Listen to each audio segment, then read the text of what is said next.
안녕하세요, 멋진 아재입니다. 여러분, 앞으로 경제가 더 어려워질 것이라는 그런 전망이 속속 나오고 있습니다. 쉽게 말하면 내년이 올해보다 더 어렵다는 거죠.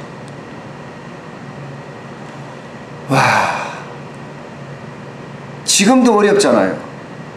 그런데 올해보다가 더 어렵다, 앞으로 계속 어려워진다. 그럼 어떡하죠? 국제통화기금 IMF 아시죠? 거기서 대한민국의 올해 경제 성장률 전망치를 낮췄어요. 3.0에서 2.8로 낮췄습니다. 지금이 10월이니까 11월, 12월 계속 어려워진다는 거죠. 다른 기관들도 계속해서 낮추고 있어요. OECD 아시죠? 경제협력개발기구입니다. 여기도 2.7%까지 내려갈 거다, 이렇게 예측을 하고 있습니다. 지난 3월이나 5월에 발표할 때는 3.0% 될 거라고 예상을 했어요. 근데 2.7%면 0.3%포인트 낮춰잡니다.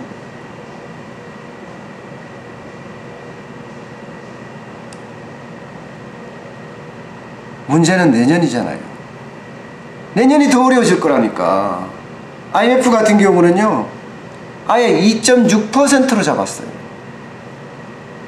다른 기관들도 마찬가지예요. LG경제연구원은 2.5%를 잡았고요. KDI 한국개발연구원은 2.7% 잡았습니다. 왜 이렇게 자꾸만 어려워진다는 이야기를 할 수밖에 없을까요? 왜? 그만큼 대한민국을 둘러싼 국내외 경제 환경이 좋지 않다는 겁니다. 국내적으로는요, 소득 주도의 성장 정책이 잘된다 하지만 기업 현실에서는, 또 현장 경제에서는 아니라는 겁니다. 최저임금을 인상하고 근로시간을 단축을 했어요. 그래서 이것이 소비로 연결돼서 선순환 구조가 만들어질 거다, 이렇게 예상을 했지만 기업은 비용으로 느끼고 오히려 사람을 안 뽑거나 다른 경비를 줄여요. 그러니까 상황이 안 좋죠. 비용이 늘어나는 것으로 되고, 실질적으로 돈을 많이 받은, 최저임금 인상이 돼서 많이 받은 사람들은 안 쓰는 거예요. 경기가 앞으로 안 좋다니까 심리적으로도 안 쓸 수밖에 없는 요인을 갖추고 있습니다. 그래서인지요, 설비투자 감소 아시죠? 지금 5개월 연속 계속 감소되고 있어요. 취업자 증가 수도 마찬가지예요. 올 9월에는 마이너스가 될 거라고 일반적으로 예상을 하고 있어요. 8월에 고작 3,000명 늘어났습니다. 심각한 거죠.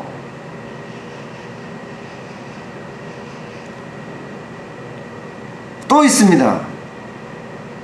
우리 경제가 반도체에 너무 지금 쏠려 있어요.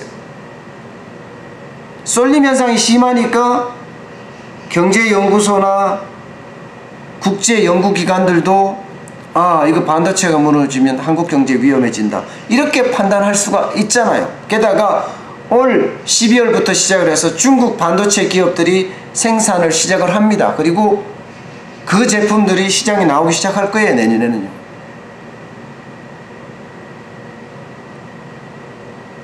지금 현재 반도체가 한국 경제에서 수출 비중이 24.6%나 됩니다. 나머지 13개 주요 수출품들요, 10개나 다 우수수 떨어지고 있습니다. 일반 기계는 그래도 좀 적어요. 2.7% 떨어졌고요. 석유화학도 이게 떨어지기 시작해요. 5.2%예요. 디스플레이는 12.1%고요. 자동차요? 아시잖아요. 22.4%입니다. 22.4%. 철강은 더하죠. 철강은 43.7%나 됩니다. 선박, 조선이잖아요. 55.5%예요. 우리의 주력이라고 하는 산업들은 우수수 떨어지고 있고요. 반도체 하나가 버팀목을 하고 있는 거예요. 이거 경제성장률을 평가할 때 낮게 볼 수 있는 요인일 수밖에 없습니다. 대외적으로는 또 어떻습니까? 지금 대외적으로요, 우리는 심각한 상황에 있다고 생각을 하셔야 됩니다. 일단 미국과 중국의 무역 전쟁을 하고 있잖아요. 미국이 중국 수입품 거의 2,500달러에 해당되는 수입품의 보복 관세를 적게는 10%, 많게는 25% 때렸어요. 앞으로 2,500달러 이상 보복 관세를 더 때리겠다는 거예요. 그러면 대한민국한테 어떤 영향이 있느냐? 고래 싸움에 새우등 터지는 건 당연하고요. 우리는 중국에 중간재를 수출하잖아요. 반도체라든가. 그러면 중국은 그것을 조립해서 미국에 수출하고 있는데 우리는 당장 타격을 받아요. 중간재 수출 자체가 타격을 받는다니까요. 여기에 보복관세가 많이 때리면 때릴수록 대한민국에게도 똑같은 현상으로 다가옵니다. 미국은 현재 자동차 부분에 25% 고율 관세를 부과하겠다고 선언을 했습니다. 이는 유럽하고 유럽연합하고 협상을 하겠다는 거예요. 일본하고도 협상을 하고요. 중국에 이어서 유럽연합, 일본이라는 겁니다. 그러면 대한민국은요, 자동차 수출을 미국이 많이 하고 있잖아요. 여기에 25% 고율 관세를 맞으면 현대자동차가 과연 버틸 수 있을까요? 쉽지 않을 겁니다. 진짜 쉽지 않을 겁니다. 금리 변수도 있습니다. 금리 변수도. 우리도 지금 11월 달에 금리를 올릴 거다 이렇게 예상을 하고 있어요. 왜냐? 미국과 금리 차이가 0.75%예요.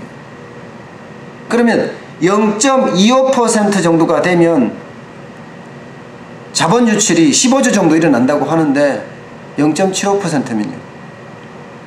엄청나게 나간다는 거예요. 자본 유출이 돼요. 이게요, 타산지석으로 삼을 때가 많습니다.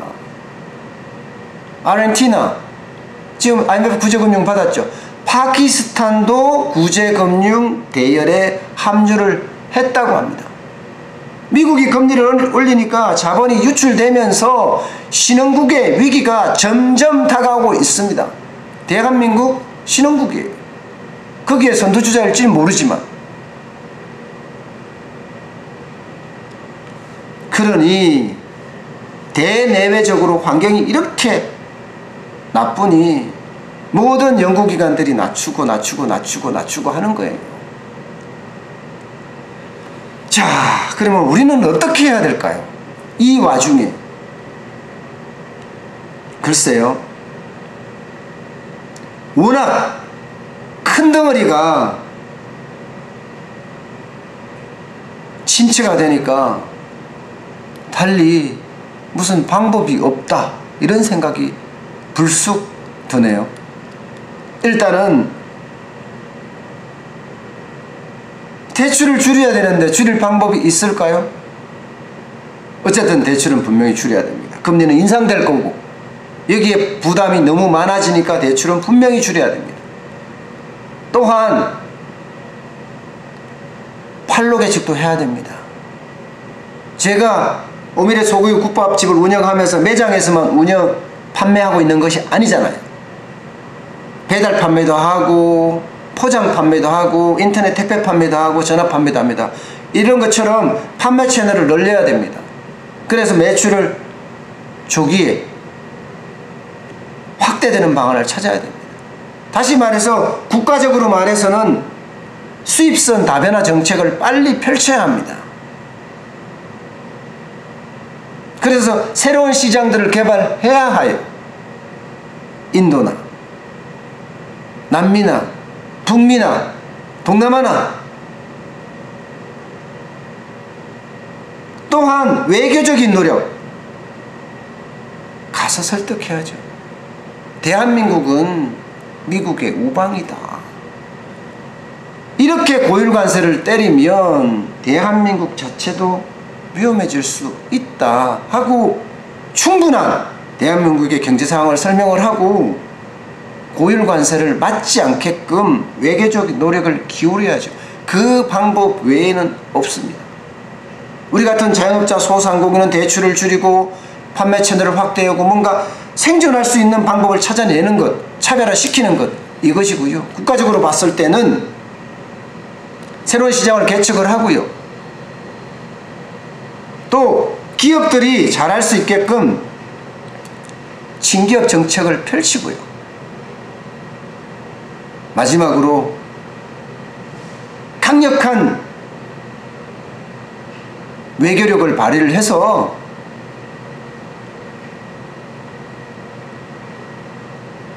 글로벌 자국 우선주의에 대응을 해야 합니다. 그래야지만 대한민국호는 순항을 할 수 있을 것으로 보입니다. 오늘 여기까지 하겠습니다. 고맙습니다.